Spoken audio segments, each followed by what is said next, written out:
Olá, pessoal, sejam bem-vindos ao podcast A Problemática da Escala 6 por 1. Meu nome é Alana Adriel, sou graduanda em Direito da Nova Faculdade e hoje a gente vai falar sobre essa escala, que é a escala 6 por 1, que afeta, a milhões de trabalhadores no Brasil, que muitas vezes não refletem sobre o impacto dessa escala no cotidiano durante a vida.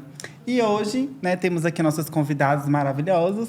Temos aqui o Denner Gomes, ele que é um advogado, que ele tem muita experiência, na área trabalhista, ele também é professor, e ele está aqui com a gente. É um prazer enorme estar aqui, somente tratando de um tema que é tão importante assim, É, muito bom. E temos também o pessoal do Movimento VAT, do Movimento Vida Além do Trabalho. Temos aqui o Lucas Sidraque e a Bruna Araújo, eles que são coordenadores do Movimento VAT.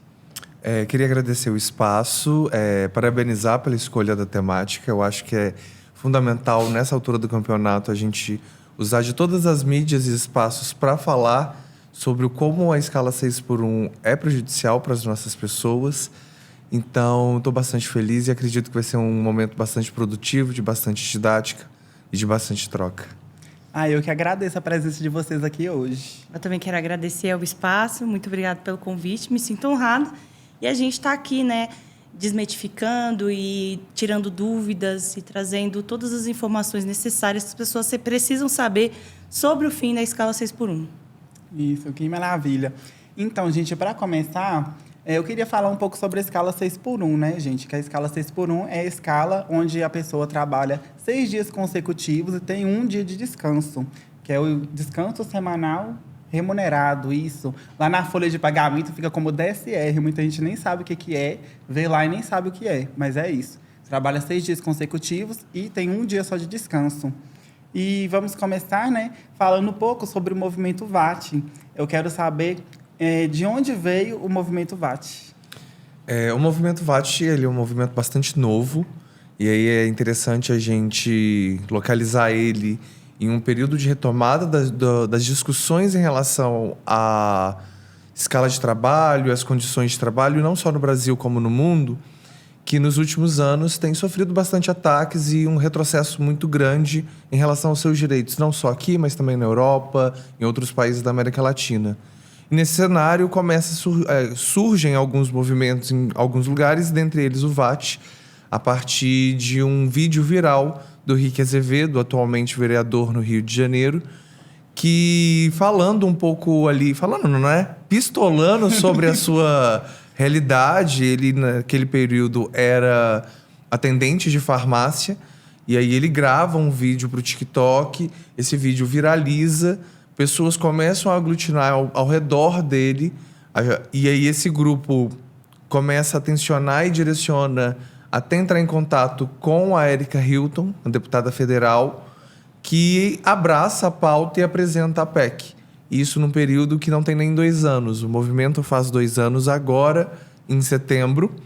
E aqui em Minas Gerais, a gente começa oficialmente a partir de novembro, com as atividades que nós fizemos. Foi um final de semana que aconteceram atos não só em Belo Horizonte, Minas Gerais, mas por todo o país.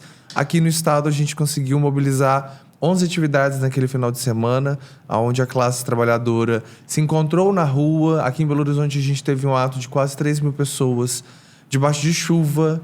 Então, mostra que as pessoas estão interessadas não só no fim da escala 6 por 1, mas em debater a realidade do trabalho aqui no nosso território, das nossas formas de se relacionar com o trabalho e garantindo que a folga também é um direito básico nosso. E qual que é o principal objetivo do movimento VAT? O principal objetivo é o fim da escala 6 por 1. Mas o VAT, a gente entende que ele vai muito além disso, Porque quando a gente fala de fim da escala 6 por 1, a gente também fala das condições do trabalhador quando ele pega um ônibus, Porque as escalas que vão além da 6 por 1, a gente teve recentemente a notícia, que foi ano passado, do Zafari, que estava com aquela escala 10 por 1. E na realidade do trabalhador, conversando com o trabalhador e na nossa realidade, a gente sabe que tem, por exemplo, alguns supermercados aqui, não vou citar nomes, mas acho que todo mundo sabe qual que é. Supermercados Capital Mineira.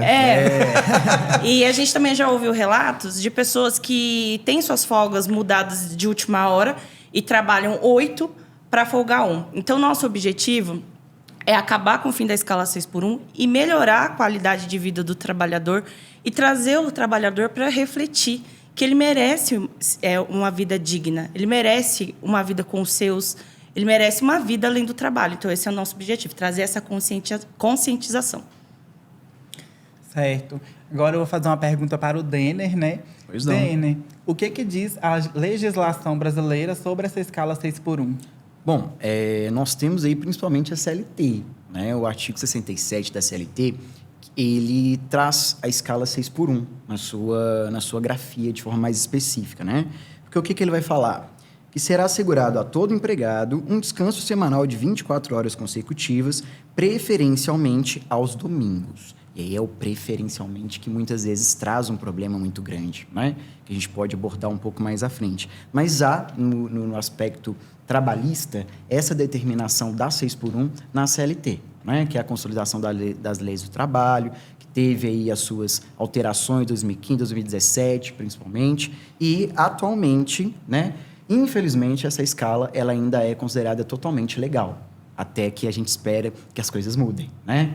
Através desse movimento, através da Erika Hilton, e essa busca que a gente está aí também, né? E o descanso semanal remunerado, ele precisa ser sempre aos domingos? Bom, pelo que a legislação fala, preferencialmente tem que ser aos domingos, esse descanso semanal remunerado. Mas ele não é regra para todas as ocasiões, né? Quando nós falamos de descanso, eu falo que o funcionário ele não pode, né, trabalhar aí mais do que os 6 dias sem ter uma folga.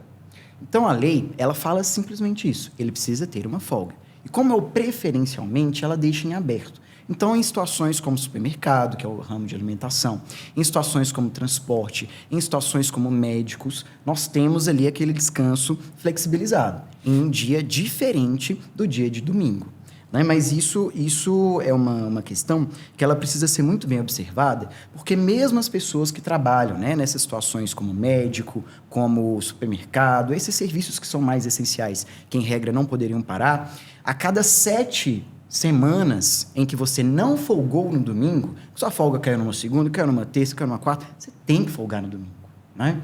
E esse é um entendimento que a gente vem diante da CLT, né? Pelo menos no formato atual dela, né? Nas últimas alterações, 2015, 2017, porque é de 2000, é quando eu falo da legislação para o comércio. Então, o comércio em si já tem que fazer isso, mas como muito bem exposto aqui, é uma coisa que não acontece na prática, né? Então, é basicamente esse caminho. Certo. E na sua experiência, quais são os principais abusos que você observa relacionados a essa escala? Olha, honestamente falando, foi uma coisa que já foi citada aqui, que é essa questão de, muitas vezes, na prática, não haver um controle efetivo disso, né? Então, a pessoa nunca folga no domingo, ela sempre vai folgar na segunda, ela sempre vai folgar na terça. E aí, sabe quando ela vai folgar no domingo? Geralmente, nesses trabalhos de maior necessidade de pessoas, quando a gente fala de ramo de alimentação, de transporte e tudo mais, o patrão vai lá e fala assim, eu compro a sua folga. E aí, quando você pensa no aspecto de colaboradores que são pessoas, né, vulneráveis, que estão do lado vulnerável da relação empregatícia, isso é um absurdo, porque o cara precisa de dinheiro. O trabalhador, ele precisa de dinheiro para pagar as contas dele. E aí, como que fica a saúde dele? E por aí vai. Enquanto eu tenho esse permissivo legal, que é o que tem na CLT, eu tenho a problemática. Então, por isso é tão importante a gente excluir isso do ponto de vista da legislação. Porque se eu excluo isso da legislação, eu abro discussões melhores. Aí eu posso falar da 4x3, de forma mais efetiva, e fazer exatamente o que a nossa querida Erika Hilton, né, com todo o nosso apoio aí, tem feito. Trazer algumas observações, porque a gente está falando nesse momento de uma perspectiva de passado, de o que aconteceu com a CLT e aonde a gente chegou. Só que eu acho que a gente também precisa olhar para o futuro, porque hoje é dia 23 de maio. Nós temos um deputado federal que está defendendo que tenha uma flexibilização ainda maior da carteira de trabalho, da CLT, para que as pessoas recebam por hora. E que aí essa negociação com o patrão seja feito funcionário-patrão. Acordo individual. E aí eu coloco para quem está nos ouvindo e acompanhando. Você já teve que trabalhar passando mal? dor de cabeça, dor nas... Você já teve? Imagina você chegar para esse patrão que você pensou em trabalhar passando mal, se ele vai deixar você trabalhar menos horas para ter uma vida melhor. Então, a gente tem constantes ataques em relação à seguridade mínima que existe para o trabalho na CLT. A gente precisa também refletir sobre o processo de uberização da mão de obra das pessoas. A questão da pejotização, que agora a gente é um CNPJ e não é mais um CPF. Então, todas essas questões vêm com um viés de melhorar as relações de trabalho entre o patrão e o funcionário, mas que, na verdade, privilegia um grupo, e todo mundo sabe muito bem qual é, e coloca a classe trabalhadora, as pessoas que estão na base, atreladas a uma vida sem nenhum tipo de acesso a bem-estar, ao autocuidado, até mesmo as necessidades básicas de relação de estar ali no aniversário do seu filho, indo na sua igreja com o tempo. Então, a gente vê que o ataque é constante e eles sempre maqueiam para chegar e mudar e piorar a nossa realidade. E aí, 2026, que é o ano que vem, a gente também precisa se preocupar em como a gente vai ocupar todos esses espaços com essa discussão, para evitar que essas pessoas que nos representam não avacalhem mais ainda a nossa vida. Exatamente. Um exemplo de que isso é enganoso, desse trabalho por hora, é o que a gente vive. Foi se prometido que, sendo PJ, você teria liberdade. E quando você vai assinar um contrato de pejotização, lá está escrito o horário que você tem que entrar, o horário que você tem que sair, tem escala de folga, tem horário de almoço e você também não pode faltar. Ou seja, são as mesmas obrigações da CLT, só que com menos direitos. Eu vi eu não sei quantas pessoas ou quais dados assim exatos, os números, mas a maioria das pessoas que saem da pejotização, elas processam as empresas nas leis trabalhistas da CLT. Então, assim, a gente já tem um exemplo de que isso não é bom. Então, é bom a gente lembrar que, às vezes, o brasileiro tem uma memória curta de que isso não deu certo e que essa questão do trabalho por hora não vai dar certo também. Não existe essa negociação com o patrão. Não existe. É um ótimo ponto que vocês colocaram, né? Porque eu concordo plenamente nesse sentido de que nós temos que ocupar todos os espaços, seja ele o legislativo, o executivo e o judiciário também, né? Como você muito bem disse, hoje em dia, né, e é uma realidade que eu trago até do meu escritório, nós fazemos isso. A pessoa é contratada PJ, acaba que ela está sendo submetida à mesma coisa do CLT e aquilo é usado de forma fraudulenta para que ela não receba adequadamente os direitos dela. E aí a problemática atual, por exemplo, é que o ataque é constante. Hoje em dia, nós estamos aí com os tribunais superiores suspendendo processos em que nós pedimos o vínculo trabalhista por conta do PJ para analisar se a pessoa que assinou o PJ pode simplesmente aplicar as normas da CLT quando ela processa ou não, porque já que ela assinou, ela tem que seguir aquilo. Gente, nós estamos falando de um índice de desemprego muito alto. Nós estamos falando de pessoas que precisam trabalhar e que se submetem a situações como essa, muitas vezes porque não tem outra opção, né? Então, é uma frente de ocupação que tem que estar unida. A gente precisa de debate no legislativo, a gente precisa de debate no judiciário e a gente precisa de debate no executivo também. É na sociedade, né? Como um todo. E aí eu já deixo de desafio, porque acredito que muita gente do direito vai nos ouvir. Pesquise sobre qual é o posicionamento do sistema jurídico do Brasil. Por favor. E você vai perceber que não existe pelo STF nenhuma tomada de decisão que favorece a classe trabalhadora e sim os patrões. O que me deixa indignada é eles transferir essa responsabilidade para o trabalhador. Mas ele aceitou a pejotização, ele sabia que era assim. Que opção que você tem quando você tem filhos, você tem que trabalhar, você precisa sustentar a sua casa. Ninguém vai trabalhar assim porque, nossa, eu vou ali passar uns dias ali.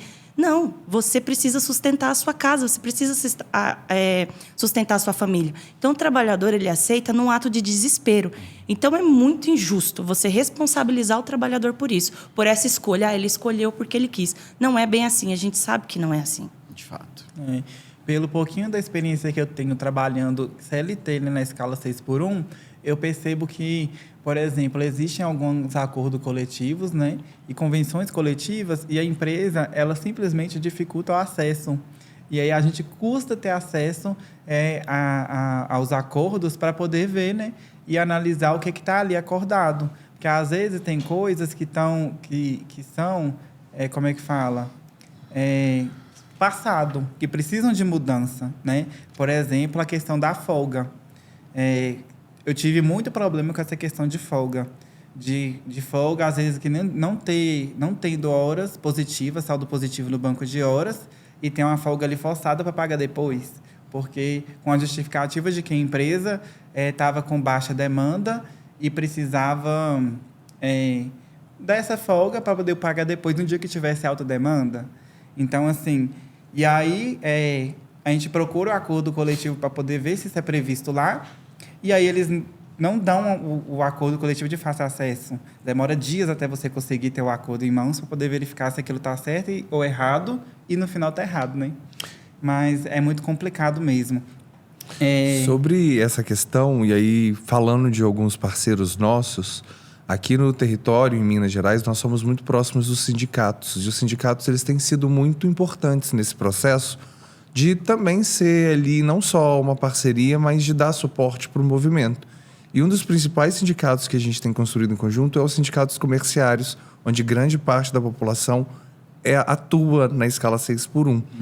E o que a gente tem percebido nessa proximidade com o sindicato dos comerciários é que existe toda uma estrutura, existe ali já uma desmobilização do movimento sindical na última década, só que a gente esquece que existe o movimento patronal. Então, os patrões se organizam para fazer campanhas para que o funcionário, o trabalhador ou a trabalhadora não aceite o acordo coletivo. Vai lá e manda cartinha falando, olha, eu não quero esse benefício, porque aí eu não pago a minha contribuição para o sindicato, e aí o patrão, ele por R$30, faz com que o trabalhador ou a trabalhadora se distancie dessa organização. Exatamente.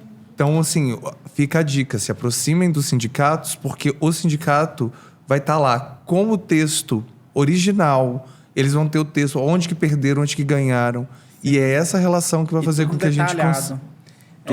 Essa experiência que eu falo é justamente sobre isso, sobre a empresa dificultar o acesso ao acordo para eu conferir se estava certo ou não o que eles estavam fazendo. Eles dificultam porque eles sabem que eles estão errados, né? E eles aproveitam que muitos dos trabalhadores eles têm medo de perder o emprego, entendeu? Eles têm uma falta de, como é que fala? De segurança, de ir atrás das informações, de chegar e falar, olha, isso aí vocês têm que me dar, vocês têm que me fornecer esse acordo e colocar lá, né? Se impor e falar, eu preciso do acordo. E muitos deles têm medo de se impor para não perder o emprego, para não ser punido de alguma forma dentro do trabalho. Então, é muito complicado mesmo. Eu já fui chamada, na época que eu trabalhava no hospital, que eu era técnica de enfermagem, e aí eu ligava para o sindicato para tudo, né? Já tinha isso dentro de mim. E aí, uma vez no elevador, tava o chefe lá, e eu sempre muito descarada. Aí ela falou assim, você viu agora, porque da questão do banco de horas que você estava falando, né? Você fazia ali os bancos de horas porque tinha que fazer, você não conseguia sair cedo. E quando eles vinham trazer, porque o Ministério do Trabalho, alguém exigiu alguma coisa, eles obrigaram a gente a sair 1 hora mais cedo. Tipo assim, você ia... E foi do jeito deles. Eu não pude escolher os dias que eu ia folgar, eu não pude escolher quais eram os dias. E para não pagarem, e também não pagarem para nós e não pagarem multa, eles estipularam lá, tal dia você vai sair 1 hora mais cedo do trabalho. Até debitar todos os seus bancos de horas. Isso não é vantagem, né? E aí, dentro do elevador, eu lembro que eu falei, a gente tem que ir tudo no sindicato. A gente tem que ir no sindicato. E estava lá a enfermeira-chefe, né? E logo depois eu fui convidada a ter uma conversa com o meu chefe, tomar um café na sala dele. E ele disse assim para mim, olha, só vim te dar um conselho, tá? São totalmente bem instruídos, né? Fica chato, né? Parece que você está instigando as pessoas a uma revolução, uma revolta. E isso já caiu nos ouvidos dos sócios, donos dos hospitais. É só uma dica que eu tô te dando. Eu falei, mas você não pode me impedir de fazer isso? Nem eles. E aí eu ligava no sindicato toda hora. Aí teve uma hora que o sindicato falou assim para mim, Bruna, você é a única pessoa que liga. Aí fica parecendo que é uma perseguição sua com a empresa. Então, como o Lucas falou, é importante que outras pessoas também vá. E ao meu chefe acharam que eu se livrar de mim, tô aqui, ó. Continuo lutando, tá? Firme na luta. Um beijo pra você. E é sempre o discurso passivo-agressivo, né? Tá tipo, olha, eu tô te avisando pro seu bem. Bem, né? Bem de quem? Da empresa, né? Enfim, do patrão. Agora eu quero fazer uma pergunta para os coordenadores do VAT. Como o movimento interpreta essa lógica de trabalhar 6 dias e folgar 1? E como que isso afeta a qualidade de vida? A gente fala que essa é um resquício da escravidão, né? O Brasil passou 500 anos de escravidão e hoje a gente vivemos esse resquício. Por quê? Quem são as pessoas que mais estão na escala 6x1?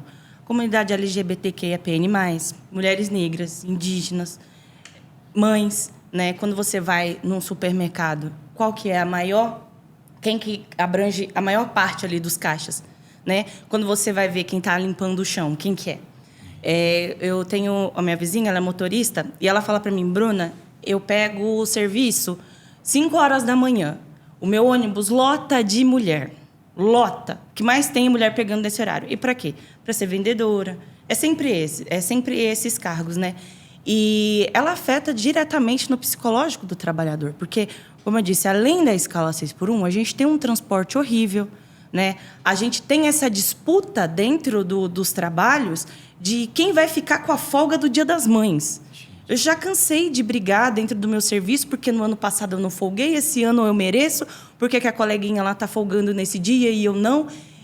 Então, isso estressa, as pessoas ficam doentes, não tem vida, né? As mães, elas ou seguem a carreira que elas queriam ser, ou cuidam dos seus filhos, tem que fazer essa escolha. Eu digo que ela é cruel, é um sistema cruel, desumano. Lamentável. Todas as palavras horríveis vêm na minha cabeça quando o movimento, num coletivo, quando a gente pensa nessa escala e todo o mal que ela faz. Eu penso que a gente tem que rememorar a trajetória da PEC, para falar sobre isso, assim. As pessoas chamam a PEC contra a escala 6x1 da PEC da família.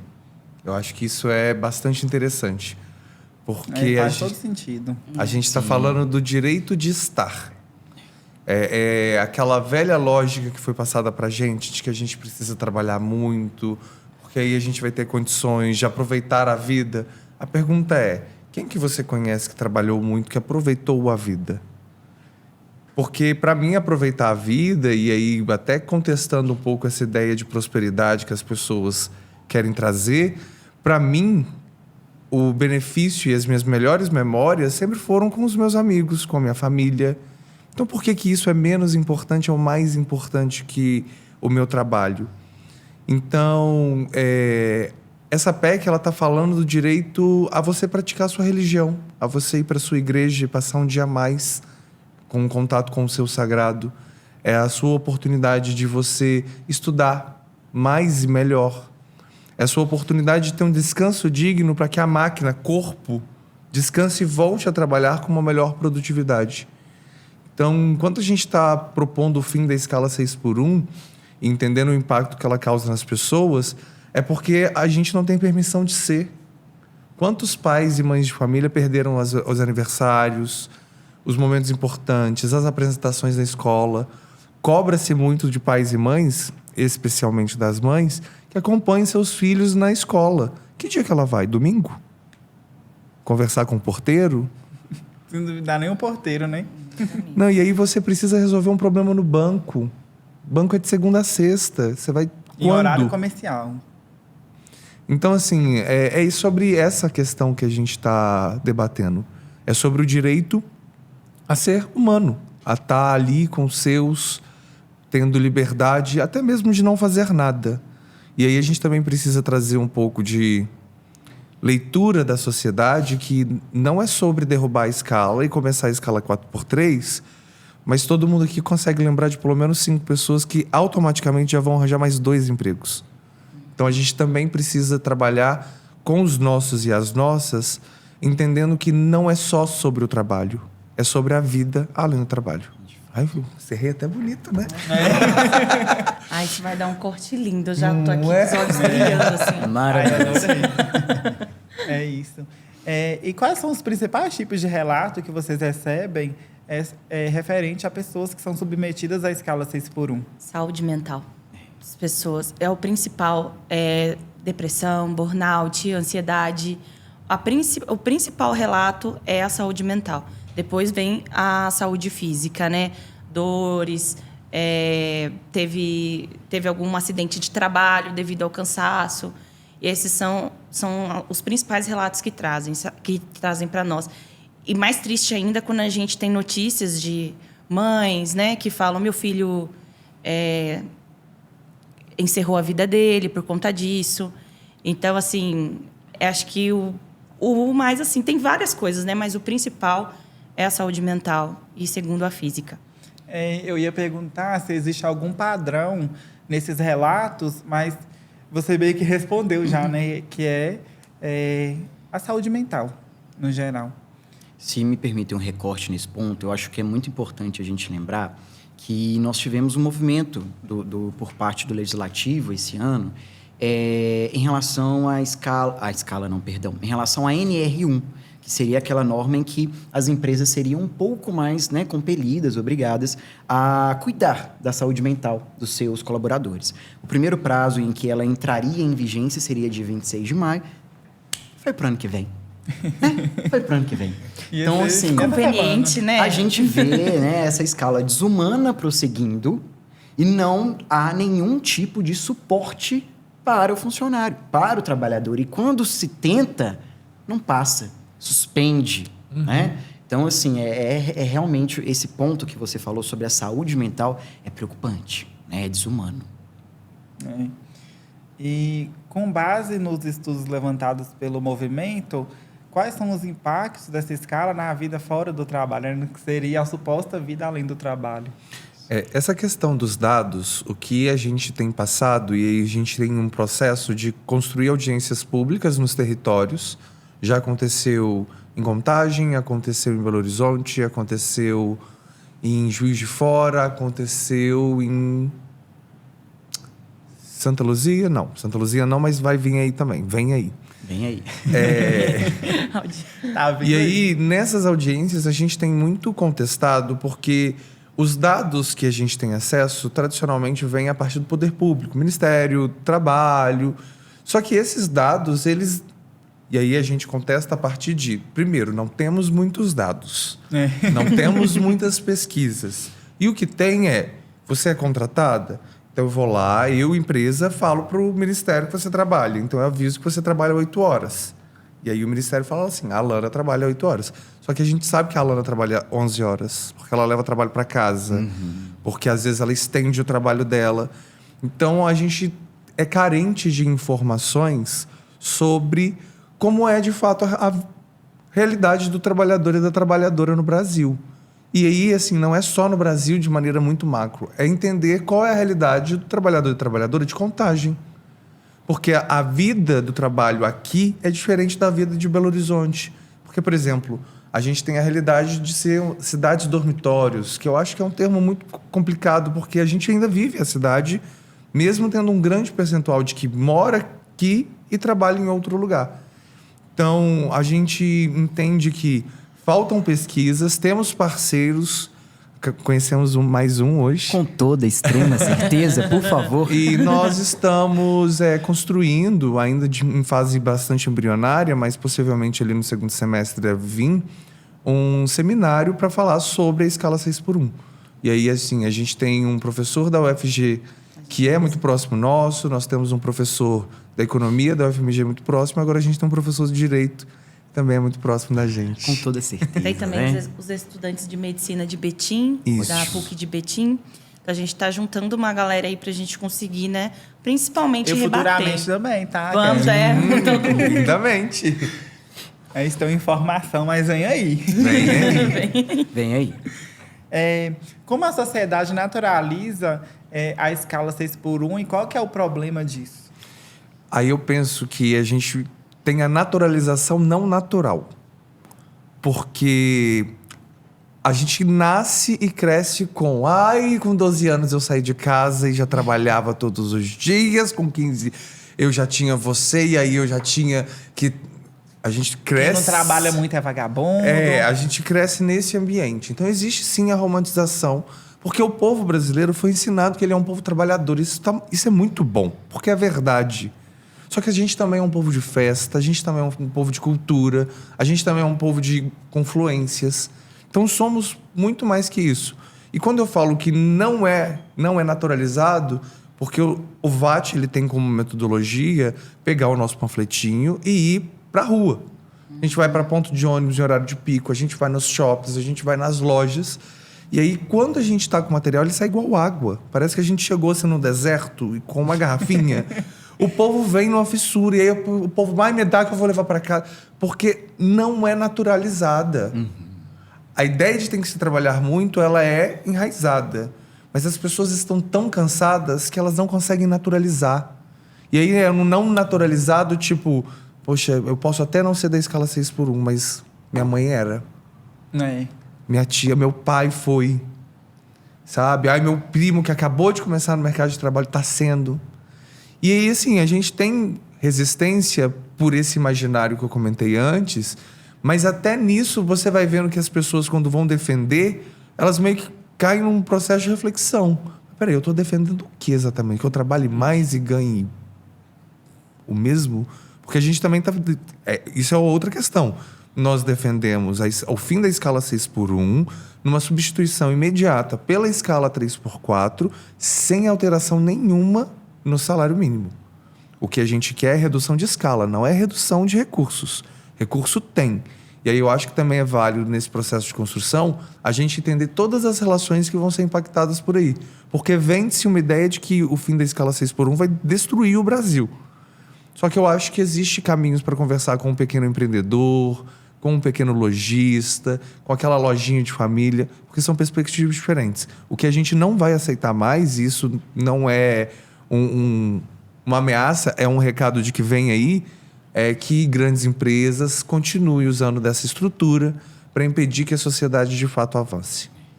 E é grandes empresas que têm condições de não fazer isso. São essas mesmas grandes empresas que já exercem esse tipo de escala em países que já aboliram ela.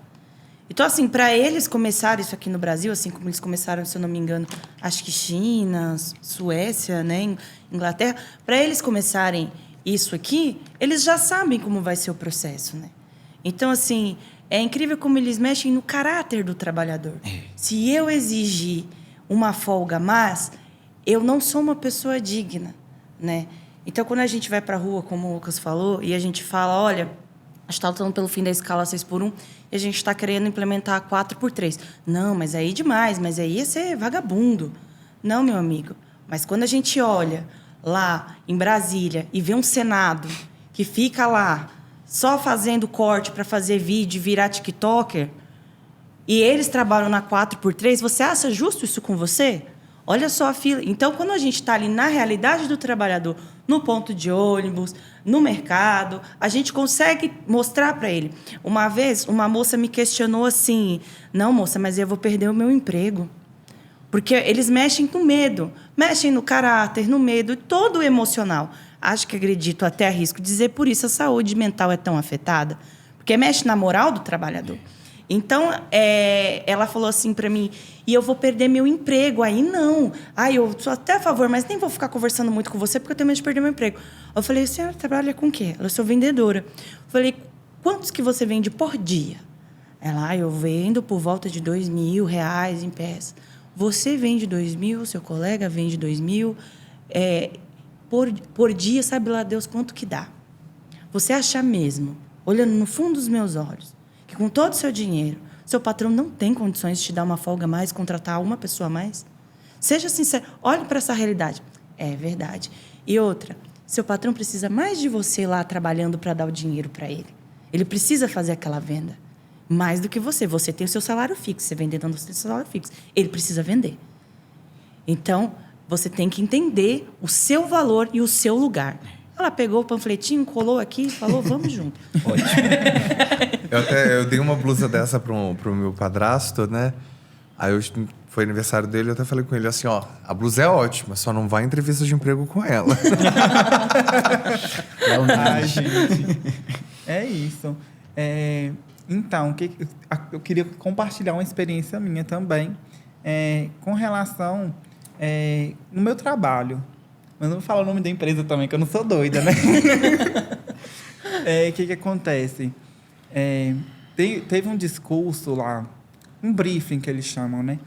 Que eles passam as informações sobre a produtividade dos funcionários. E aí, no discurso, a líder, né, que estava à frente lá falando, ela falou umas coisas que eu fiquei, assim, embasbacada, né? Ela falou assim, gente, vocês precisam melhorar a produtividade porque vocês são substituíveis.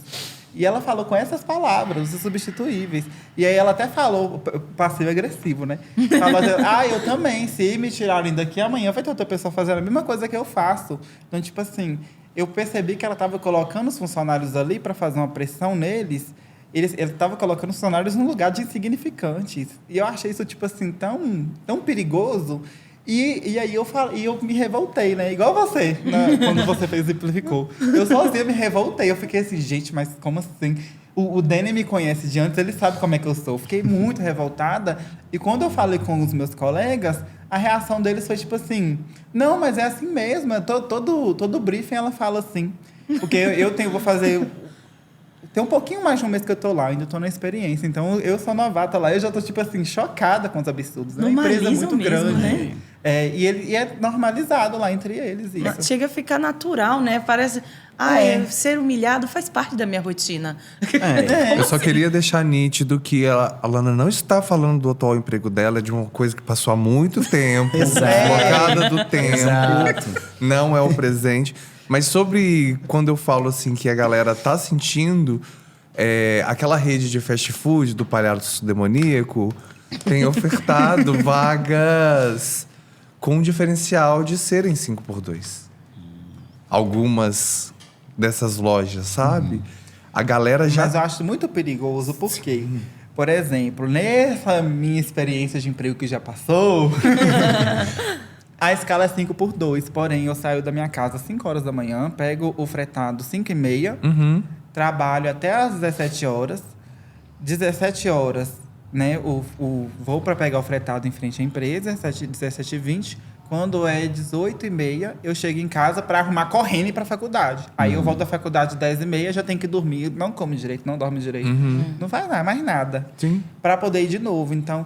Mesmo sendo uma escala 5x2, é uma escala que exige muitas horas do dia. Apesar de lá na folha contar, né, 8 horas, se não me engano, 8 horas e 48 minutos, gasta ali 12, 13 horas do meu dia. Então, não é só aquilo ali, envolve muita coisa. Então, é muito perigoso também. Inclusive, já vou até emendar esse para a sua pergunta, porque a pergunta é quais seriam os benefícios de uma escala com regime 5x2 com carga semanal de 36 horas. Ou, né, 4x3 com essa carga horária. Que é diferente da minha. A minha é 44 horas. É 5x2, mas é 44 horas, infelizmente. Então, a gente tem uma leitura enquanto movimento que a 5x2 não é interessante. Porque ela é a 6x1 condensada. Exato. É o que eu relatei aqui. É exatamente isso. Então, quando a gente, enquanto movimento, defende a redução de escala de trabalho e mantendo a escala 4x3, é esse entendimento. Porque você merece ter um dia de folga durante a semana.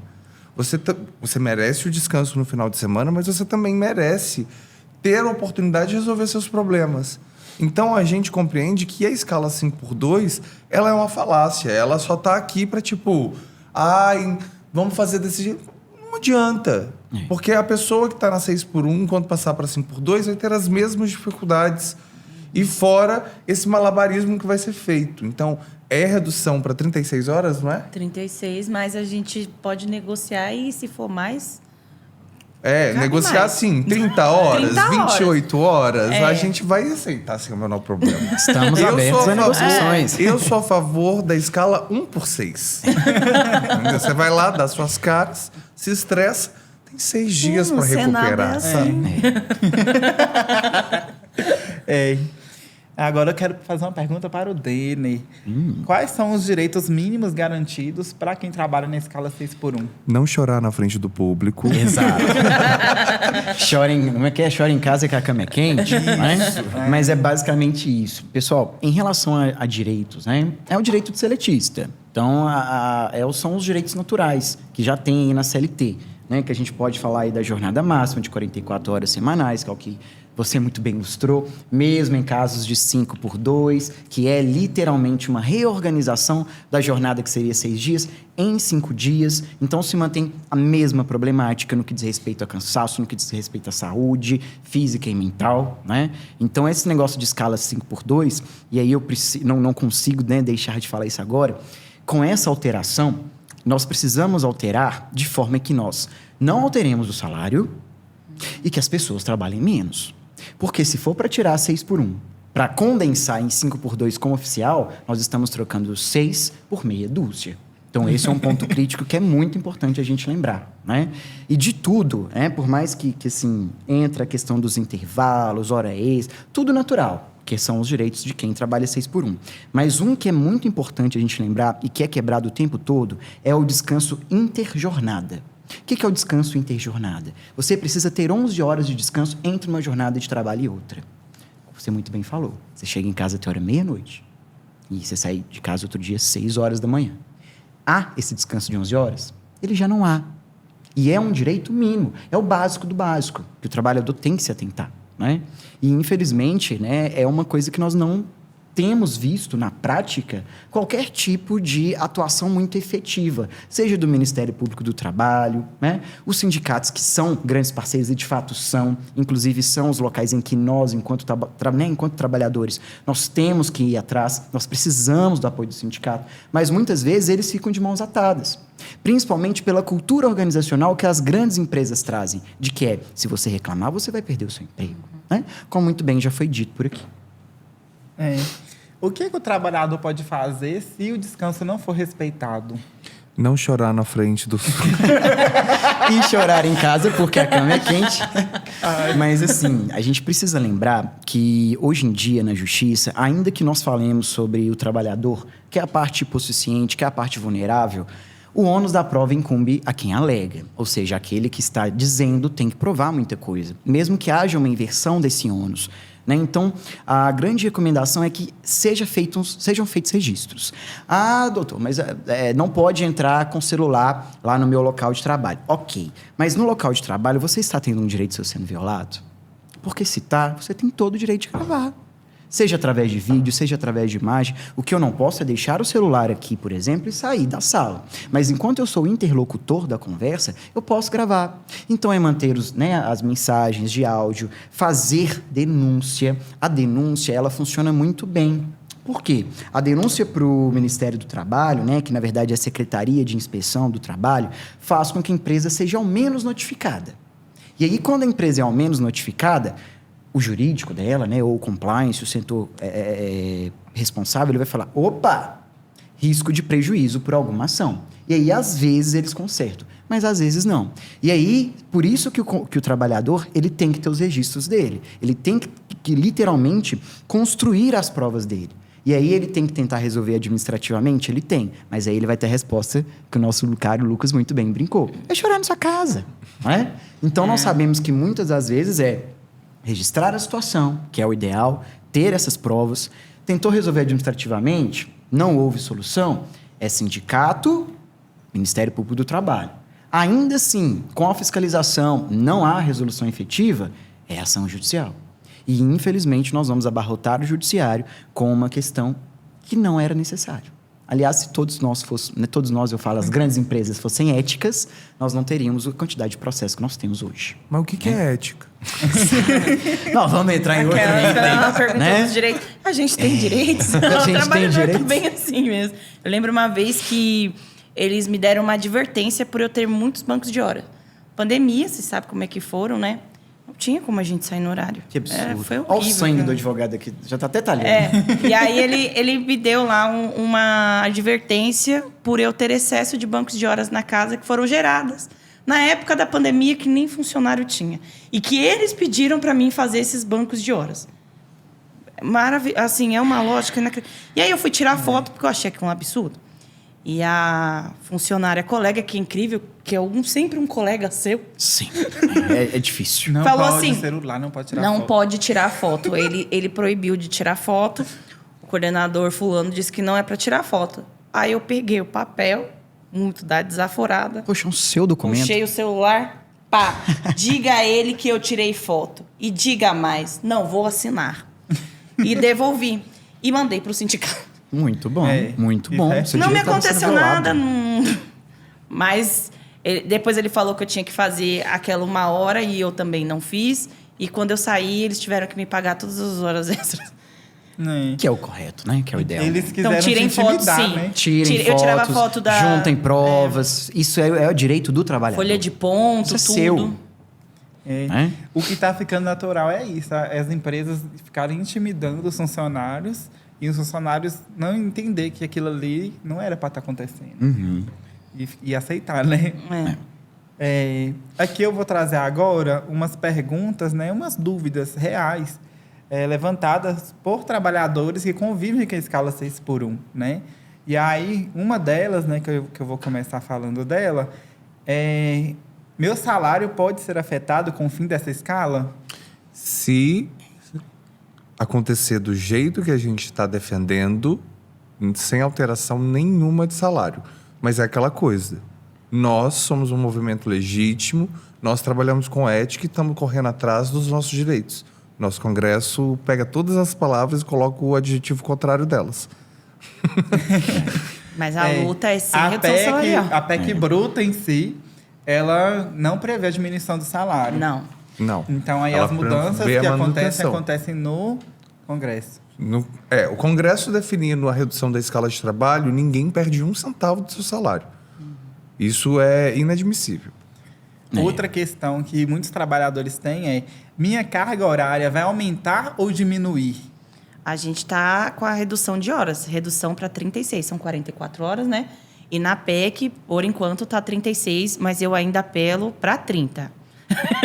Eu continuo falando, gente, será que a gente não pode tentar botar um 30 horas aí? Vamos, né? Só uma observação que eu acho que é válido, assim, porque as pessoas também falam assim, mas vocês estão tirando essa informação de onde? A última alteração que nós tivemos em relação à carga de horários, a primeira foi ali perto do governo do Getúlio, quando surge a carteira de trabalho e os direitos básicos. E na Constituinte, quando ali nos anos 80 para 90, a gente tem a implementação de 48 para 44 horas. Então, basicamente, em 60 anos, houve uma redução de 4 horas. Nos 40 últimos anos, não houve nenhum tipo de redução na carga horária. E as ferramentas para desenvolver um melhor trabalho, os processos melhoraram, tudo isso caminhou. Os direitos trabalhistas estão estagnados. Ou eles tomam porrada, ou eles não avançam. Então, assim, a gente está pedindo uma mudança real que não é feita desde os anos 80. Sim. E a realidade é que a gente, quando chega descansado no trabalho, independente de qual seja a função, nossa produtividade vai lá em cima. Aí, quando chega no meio da semana, a gente já está morrendo. Aí, então, já está lá embaixo. Porque realmente é uma experiência, né? A gente, quando está descansado, a gente entrega mais, né? Então, isso seria até bom para eles. Exatamente. Mas existem relatos de empresas, escritórios, que começaram a aplicar a escala 4x3 e a produtividade teve um aumento considerável. Sabe? Porque as pessoas se sentiam mais motivadas, as pessoas tinham mais tempo de se desenvolverem com tranquilidade. Então, assim, é possível e é plausível. Cada vez mais países, empresas, movimentos estão articulando em relação a essa realidade. O próprio Japão colocou, né, agora, reduziu esse projeto de escala e já está colhendo frutos bons em relação a isso, né? O Japão mesmo, que foi citado de exemplo, né, na última discussão, para que houvesse naquela época que o Marcos Feliciano falou que lá no Japão eles trabalham até a exaustão. Quando ele disse isso, estava para ser discutido, né, a redução, era para ser discutido ainda, para a gente começar essa discussão, e ele já vinha com esse discurso. Ele falou isso, se eu não me engano, acho que foi em junho ali, quando foi novembro, o Japão já entra com as atividades, reduzindo a jornada de trabalho, e já estão colhendo bons frutos em relação a isso. Então, a gente vê aí, né, por exemplo, um vendedor mesmo de loja, né? Quantas vezes você vai numa loja e deixa de comprar uma coisa porque o vendedor está de mau humor? Às vezes você quer muito aquilo, mas você chega lá, o vendedor está meio desanimado. Ele está desanimado por quê? Por que você não melhora as condições daquele seu funcionário? Ele vai vender muito mais para você. Então, assim, é benefício para todo mundo. Eu, às vezes, fico me perguntando, eu não consigo ainda entender. Entendo assim, né? Mas prefiro não falar do porquê eles mantêm esse posicionamento, principalmente agora com essa proposta que eles trouxeram do trabalho por hora, né? Sendo que o fim da escala 6x1 já mostra benefício em vários lugares, inclusive países que eles tanto têm orgulho de citar e falar que são exemplos. Só uma nota de rodapé. O que aconteceu no Japão foi que um funcionário morreu de exaustão. De tanto trabalhar, uma pessoa morreu e aí o poder público falou, opa, Peraí. algo de errado não está certo. Aqui morreu vários e ainda ninguém... Complicado. Outra pergunta de um trabalhador é: se a jornada for reduzida, pode haver redução de pessoal? Então, isso é uma informação que é colocada para amedrontar as pessoas. Porque se o patrão fala que diminuindo a carga vai faltar gente, não faz sentido ele atrelar a diminuição das pessoas. Até mais, que ele vai precisar contratar mais. Exatamente, o movimento é o contrário. Isso que você falou, a questão de lógica e matemática. Às vezes eles vão contra a lógica, né? Uma vez me perguntaram como que a gente debate as fake news. Eu falei, com lógica. Porque é lógica o que a gente está falando. É só a gente olhar para a realidade. E em vez de procurar maneiras de fugir dela para, né, não cair naquele limbo de, meu Deus, como tudo é cruel. E quando você para e encara a sua realidade, você consegue ver que é questão de lógica. É e não olhar faz pra sentido. frente, né? E não faz sentido eles continuarem com esses argumentos que eles usam. E nem o patrão fazer esse tipo de ameaça. E se o patrão chegar e falar assim, ai, vai faltar pessoal, é só virar e falar assim, trabalha enquanto eles folgam. É por aí. E nessa questão de faltar pessoal, já está faltando. Já está faltando. Olha o nosso mercadinho aqui, que não preciso citar nomes. Quantas vagas de emprego tem? Sempre, Tem né? Sempre aberto. Todo dia eu recebo e-mail também de uma outra empresa muito famosa aqui, também não vou precisar citar, para contratando de telemarketing. Todos os dias eles já ofereceram essa vaga. Daqui a pouco eles estão indo me buscar na minha casa. A gente te busca. Eles não cuidam de você tão bem assim. Não, porque se vê que já está faltando pessoas, então eles estão esperando o quê, né? Vai faltar pessoa. Aí ninguém vai querer trabalhar. Aí eles querem culpar o Bolsa Família. Peraí, mais uma vez a conta não bate. Ou a pessoa que não quer trabalhar na escala 6x1 vira empreendedor, vende como é que é, geladinho na garagem, né? Como foi dito, se todo mundo for fazer essa lógica também, meu amigo, também não vai ter. Então, assim, não bate. Não bate. Será que é culpa só do Bolsa Família? Né? Porque realmente vale muito mais a pena você pegar lá o seu brigadeiro, colocar numa cestinha e sair na rua. Porque você vai trabalhar dobrado, do mesmo jeito que você trabalha na escala 6x1, mas o lucro é todo seu, você vai ter ali os seus gastos. Então, muitas pessoas estão recorrendo para trabalhos informais, né? O Uber mesmo. Mais fácil você ser Uber do que você trabalhar. Você acha que um Uber hoje, ele vai ir trabalhar num caixa de supermercado? Nem pensar. Então, assim, já está faltando gente. Então, eu peço até, patrões, a gente tem essa reflexão. Já tá tudo cagado, meu amigo. Sim. Hoje eu passei no supermercado, era para ter no mínimo 7 caixas atendendo. Tinha só 2, o supermercado lotado, a fila gigantesca. Algo que era para ser, tipo assim, até para o cliente sair satisfeito e querer voltar lá de novo. Na fila eu escutando, nossa, não vou voltar aqui mais não, vou procurar outro mercado, outro lugar. E aí a outra pessoa virando para trás, ouvindo conversa e falando, não, mas todos os supermercados estão assim agora. Então, assim, tá faltando gente, você chega a ver até placa falando assim, contrata-se gerente. Não tem nem como promover a pessoa que já é funcionária da casa, porque não tem gente na casa. E a pessoa que tem lá não fica muito tempo. Então, assim, tá uma realidade que a pessoa olha lá a escala 6x1, o salário que não é compatível e não quer aquele emprego mais. Ainda mais depois da pandemia, né? Então, é muito complicado. Eu entendo que um parênteses também que é interessante fazer aí, que é uma dúvida muito recorrente em relação a banco de horas e hora extra. Que é pensando assim, olha, se mudar então essa jornada, Como que vai ficar meu banco de horas? Como que vai ficar minhas horas extras? A gente tem que lembrar que no direito brasileiro existe uma coisa chamada direito adquirido. Aquilo que eu já fiz anterior a mudanças da lei, a lei não vai ela não pode, não é nem que não vai, ela não pode retroagir em malefício da parte hipossuficiente. Quem em uma relação de emprego é o trabalhador. Então, fica aí, como diz, um recado para os trabalhadores também, que antes da mudança, registrem.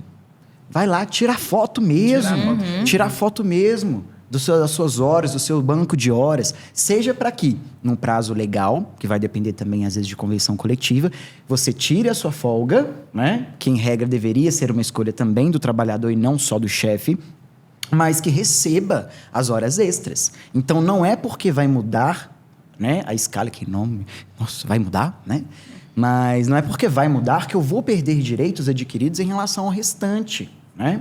E mesmo quando a gente fala também aqui sobre demissão, as pessoas têm medo de perder o emprego. Gente, demissão em massa, porque a gente fala de mudança, a pessoa pensa em demissão em massa. A gente precisa de autorização do sindicato. Tem que ter acordo para isso acontecer. E se demitiu, as verbas rescisórias não vão mudar, não. Você vai ter direito às mesmas verbas rescisórias. Tem que ter o seu INSS pago, tem que ter seu FGTS pago, né? E tudo com prestação de conta certinho, bonitinho. Exato. Porque se estiver errado também, Exato. se tiver pagado tudo... Mas para aqueles trabalhadores, né, que nos ouvirem aí, que estiverem com um pouco de receio em relação a isso, registrem. Registrem o banco de horas que vocês já têm e as horas extras que vocês já têm. Pelo amor de Deus. Não vamos fazer hora extra sem registrar no ponto, não. Gente, tá? eu quero agradecer a presença do Denner, da Bruna e do Lucas aqui no podcast. A gente está chegando ao fim. Se vocês quiserem fazer alguma observação, divulgar o Instagram do movimento, também pode. Eu queria agradecer novamente, Alana, pelo trabalho excelente que você vem fazendo. Estou disponível, pode ficar à vontade, você tem o nosso contato. Queria agradecer muito a Bruna, que tem sido essencial para o que a gente tem desenvolvido, não só no Estado, mas no país. A Bruna é uma pessoa excelente no campo da comunicação. Queria agradecer a todos os membros, pessoas que estão construindo o VAT. Aqui hoje a gente tem a Dani, mas sempre tem alguém do movimento conosco. E saibam que a gente está cada vez mais nos interiores, cada vez mais perto das pessoas, porque a gente entende que só o olho no olho, só essa conexão real, entendendo que nós viemos desse mesmo lugar, que de fato a gente vai ter um corpo muito forte para não só derrubar a escala 6x1, mas para garantir que depois do fim da escala 6x1, a gente tenha cada vez mais direitos, mais dignidades, mais acesso. Muito obrigado, professor. Foi muito bom dividir a mesa com você. E é isso, assim. Muito obrigado à estrutura do pessoal do The House. E é isso. Valeu. The House Podcast maravilhoso. Gente, tem estrutura aqui. Se precisarem, aí, ó, tá disponível.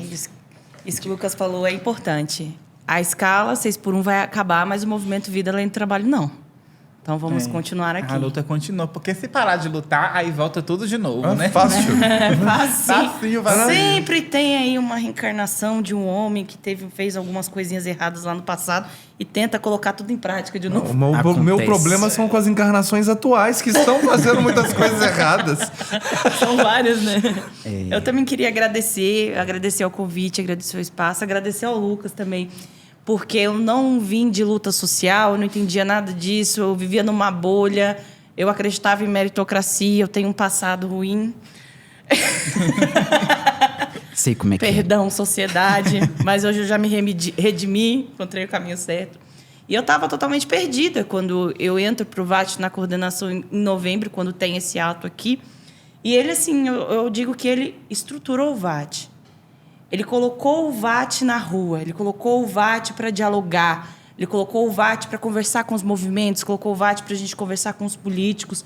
Ele pôs o VAT para andar. E eu não seria nada se ele também não tivesse feito tudo o que ele fez. Eu digo assim que a gente foi uma dupla que deu muito certo. Está dando e dará. A gente também tem outros coordenadores, como Daniel Valdir e a Tatiana também, que está em Uberlândia, e muitas vezes tem essas queixas de estarem sozinhos. Eu agradeço esse espaço e a vocês, porque é um espaço onde a gente pode fazer com que coordenadoras como a Tati em Uberlândia não fiquem mais sozinhas. Que cheguem mais pessoas, participem do VAT. Não é difícil, gente. Você quer acabar com o fim da escala 6x1, chega mais. Pode participar. Participa Por da favor. gente com as panfletagens. O nosso VAT é o nosso Instagram de Minas Gerais. É o vat.minasgerais. Sigam também o VAT Oficial. Tem lá na bio do VAT, tem o oficial. E o líder também, Henrique Azevedo, que tem feito um trabalho muito grande lá no Rio de Janeiro, que a gente sempre procura replicar e que outros vereadores, né, estão replicando o que ele está fazendo. Isso é muito bom. A gente vê gente na política como que defende a gente. Tem gente que já está desacreditada, né? Eu estava desacreditada. Eu estava assistindo uma live um dia desses e a menina estava falando assim, quem está na política hoje não presta. E não, gente. Tem pessoas... O Rick era um trabalhador. Então, para que nós, trabalhadores, também venhamos ter acesso a esses locais. Possamos participar das audiências públicas. Se informem. Está tendo audiência pública, vamos junto, vamos ocupar as casas, que é o nosso lugar. Aquele lugar não foi feito para político. Quem colocou eles lá fomos nós. Não é assistir a audiência só porque tem influência lá, não. Na verdade, se tem influencer, não veja. Exatamente. Sabe, a gente está ocupando esses espaços. Então, isso aqui é muito importante e eu estou muito feliz de estar participando desse movimento que já entrou para a história, né? E a gente vai conseguir, sim, o fim da escala 6x1. E, lógico, com muita luta, porque, infelizmente, para o trabalhador sempre foi assim. Mas isso não é empecilho. A gente vai conseguir e convoca todo mundo para vir junto com a gente e formar essa força. Muito bom.